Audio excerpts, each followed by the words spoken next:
sore adik-adik. Selamat sore Suster. Selamat sore, selamat datang di tempat ini. Saya lihat teman-teman adik-adik hari ini semangat sekali untuk ikut kegiatan di sore hari ini. Ya.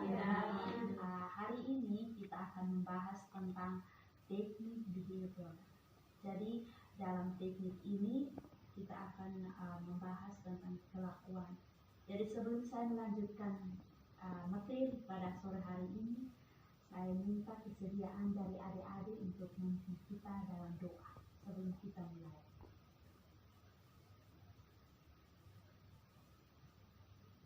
Marilah kita berdoa dalam nama Bapa dan Putra dan Roh Kudus. Amin. Allah Bapa yang Maha Kuasa, kami mengucapkan syukur yang berlimpah kepadamu atas kasih dan kebaikan-Mu, sehingga pada sore hari ini kami kembali berkumpul bersama untuk melakukan kegiatan kami masing-masing. Kiranya rahmat-Mu senantiasa memberkati kami dan melindungi kami pada hari ini. Nama-Mu kami puji kini dan sepanjang masa. Amin. Dalam nama Bapa dan Putra dan Roh Kudus. Amin. Terima kasih adik atas kesediaannya. Jadi minta maaf sebelumnya, kita perkenalkan nama. Jadi saya Suster Rika. Bagaimana dengan adik-adik? Nama saya Paula. Saya Yo. Saya Ita. Saya Mela. Saya Jelita. Saya Dora. Baik, terima kasih adik-adik atas sekilas perkenalan nama kalian. Jadi kita masuk kepada topik sore hari ini. Jadi topik kita tentang teknik behavior. Jadi dalam teknik ini kita akan membahas tentang kelakuan seseorang. Bagaimana kelakuannya di masa yang lalu terbawa hingga saat ini. Jadi di sini adik-adik akan dijelaskan bagaimana tingkah laku seseorang itu akan dia berubah secara bertahap atau secara langsung. Jadi yang efeknya dulu akan menyebabkan dia di saat ini, di saat sekarang dia berada. Jadi contohnya di waktu saya masih kecil, saya itu dipukul oleh teman-teman saya atau diejek oleh mereka. Jadi dengan ejekan seperti itu, kekerasan yang saya alami sebelumnya itu dia punya efeknya itu sampai sekarang. Jadi itu mempengaruhi tingkah laku saya, rasa kepercayaan diri saya berkurang karena penyebab dari masa lalu yang saya alami. Jadi berkaitan dengan topik kita pada sore hari ini, bagaimana pengalaman adik-adik berkaitan dengan topik yang saya jelaskan. Apakah ada pengalaman Anda di masa lalu yang menyebabkan Anda membawa Anda sampai saat ini? Apakah ada pengalaman yang bisa adik-adik sharing pada teman-teman atau pada kita semua sore hari ini? Saya persilahkan. Ya, ada. Terima kasih atas waktu yang diberikan kepada saya untuk menyaringkan atau menseringkan pengalaman saya. Pengalaman saya masih kecil dulu di waktu SMP, SMA sering diejek oleh teman-teman karena saya memiliki kekurangan bagian tubuh, khususnya di bagian mata.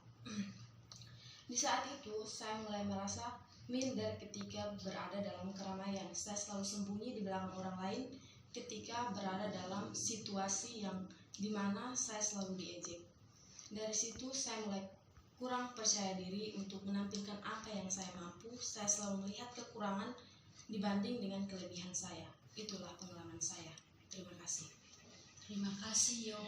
Bagaimana ada yang lain lagi? Ada. Ya baik. Saya menseringkan pengalaman saya di waktu saya masih kecil. Mama saya meninggal, terus saya tidak tinggal bersama dengan bapak saya, tetapi dengan om saya. Waktu saya di SMP ada kegiatan di sekolah. Biasanya saya ingin ikut kegiatan itu, tapi karena saya tinggal dengan om saya melarang, dan dia tidak hanya melarang dengan kata-kata, tetapi dia melakukannya dengan kekerasan. Dan dari situ, dari pengalaman itu hingga sekarang saya masih selalu dihantui, belum bisa terima. Saya masih selalu mengingat masa lalu itu. Jadi saya minta masukan dari suster. Baik, terima kasih. Jadi seperti yang Ayu bersama dengan Paula, apa yang mereka sharingkan, pengalaman mereka di masa lalu itu merupakan salah satu contoh kekerasan dan bullying.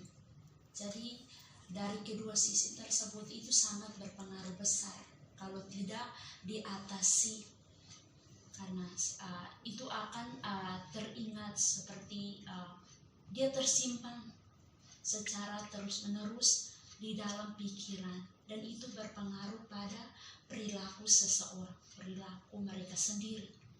Jika tidak diatasi, maka itu akan berefek buruk bagi diri Anda sendiri, dan itu juga bisa berpengaruh pada orang lain.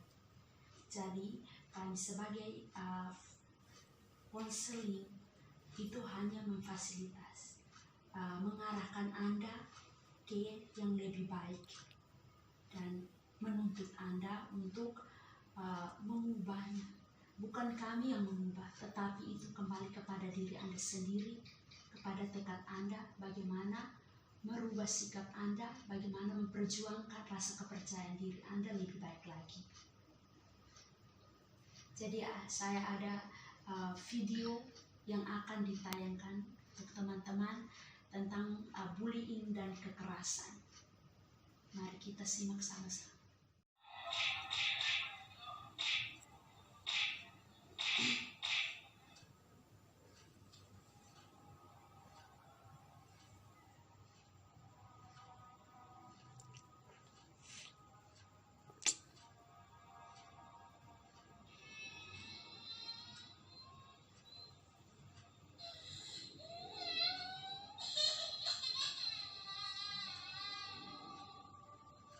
Tahukah kamu, kekerasan di sekolah sering terjadi di Indonesia.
nonton tadi, apa yang Anda ambil dari video tersebut? Menurut pendapat saya tentang video yang baru saya lihat atau nonton, sebagai manusia ciptaan Tuhan, kita harus saling menghargai. Jadi stop kekerasan di mana saja. Terima kasih. Kalau menurut saya, dari video yang tadi kita sama nonton, itu bahwa kita manusia itu mempunyai talenta dan bakat masing-masing, dan mohonlah untuk saling menghargai dan saling mencintai lah apa yang mereka miliki, apa yang talenta mereka miliki. Itu saja. Terima kasih. Kalau dari saya, dari video yang baru kita nonton itu membantu kita untuk mencintai sesama dan juga mencintai diri sendiri. Kalau menurut saya, yang baru saja kita nonton video itu atau kita lihat video itu, semua ciptaan Tuhan itu di matanya itu sempurna. Jadi stop untuk kita semua membuli. Baik, terima kasih untuk pendapat kalian. Nah, jadi adik-adik, mari kita lakukan satu action yang membuktikan untuk berhenti melakukan kekerasan dan bullying dengan cara seperti ini. Jadi saya menghitung 1, 2, 3, kita semua bilang stop kekerasan dan bullying. Jadi 1, 2, 3. Stop kekerasan dan bullying. Baik, terima kasih. Mari kita tutup kegiatan kita sore hari ini dengan doa.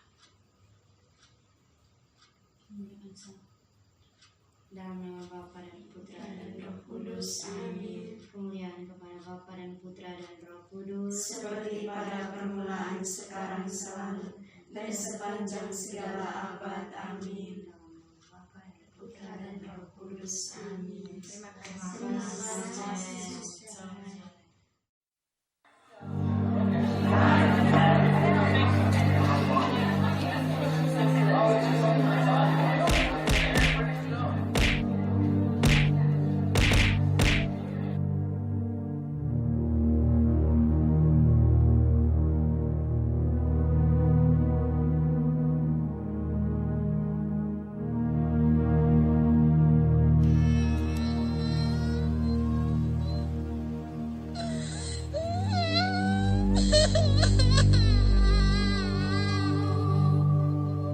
Tahukah kamu, kekerasan di sekolah sering terjadi di Indonesia. Dari tahun 2013 hingga 2014, jumlah kekerasan di sekolah naik sampai dengan 16% yang dilakukan anak usia di bawah 14 tahun. Dan itu dilakukan di sekolah. Hampir setiap sekolah yang ada di Indonesia pasti terdapat kasus kekerasan di sekolah. Dari tingkat universitas, menurun ke SMA, lalu SMP, bahkan sampai ke SD. Bagaimana caranya?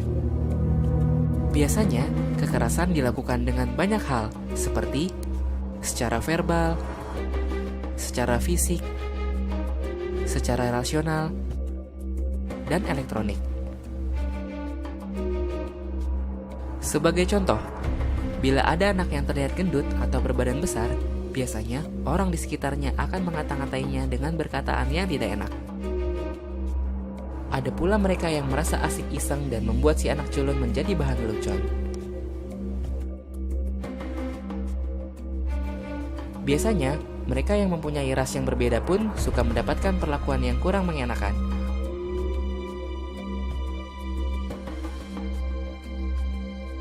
Zaman pun berubah. Kekerasan ini pun bisa dilakukan melalui media elektronik atau biasa kita sebut media sosial. Tahukah kamu apa dampak dari perbuatan itu? Bagi yang melihat, tentu saja akan berdampak pada dampak mental. Dia akan merasa takut dan merasa tidak nyaman. Bagi pelaku, biasanya akan mendapat sanksi bertahap dari orang tua, pihak yang berwajib, atau di persidangan, dan bisa sampai akhirnya di penjara. Sebagai korban akan berdampak seperti sering absen dan bolos sekolah, mudah emosi atau labil, sering terlihat ada luka dan memar, atau yang lebih parah, bunuh diri. Apakah kamu siap menerima semua perlakuan itu? Karena jalan kalian masih panjang untuk sebuah kebaikan. Stop kekerasan di sekolah.